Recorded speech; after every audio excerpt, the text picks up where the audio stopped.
In this video, I'll show you how to use Claude AI for legal research. This is a simple way to explore legal topics, summarize information, and understand key concepts. To begin, I'll make sure I'm already logged into my Claude account and on the main Claude screen.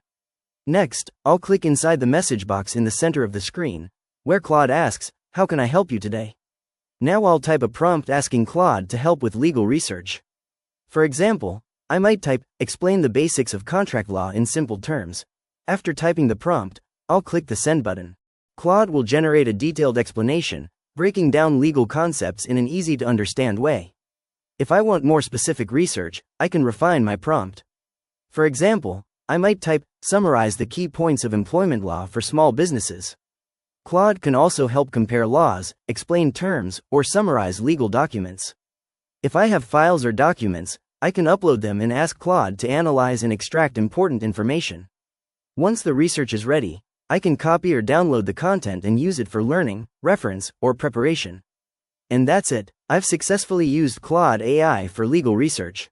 If you found this tutorial helpful, please consider liking the video and subscribing for more quick AI tutorials and guides.